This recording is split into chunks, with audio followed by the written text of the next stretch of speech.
ইতিহাসের পাতায় কোনো এক কোণায় রয়ে যাবে সেই আজিমপুরের জড়ানো কিছু অজানা মায়া। আজিমপুরের সেই কবরস্থান শুনি নাকি বাংলাদেশের সবচেয়ে বড় বৃহত্তম কবরস্থান।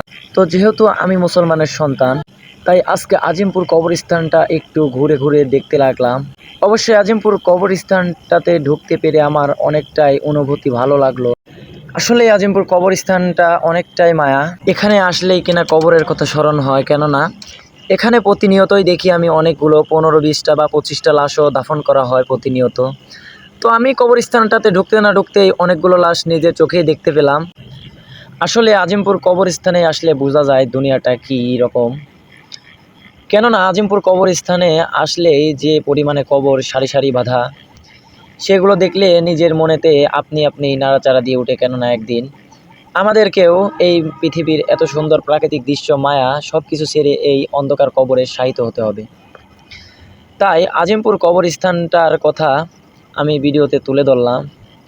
আজিমপুর কবরস্থানটা এত সুন্দর যে কিনা আমি প্রথমে ঢুইকাই দেখতে পেলাম। আরও একটা ভালো বিষয় যেটা কিনা আজিমপুর কবরস্থানের পাশে একটা মসজিদ আছে, সেখানে প্রতিনিয়ত কত পরিমাণে মুসল্লি যে নামাজ আদায় করে তা ধারণার বাইরে।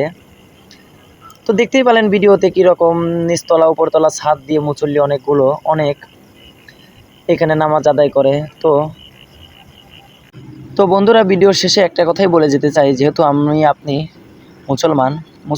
মুসলমানের ঘরে জন্ম নিয়ে আল্লাহর বিরোধিতা কিছু না কইরা আমরা আল্লাহর আদেশ মেনে চলব।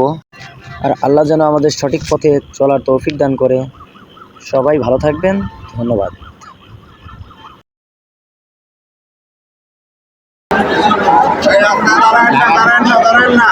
আপনারা চালু রাখেন।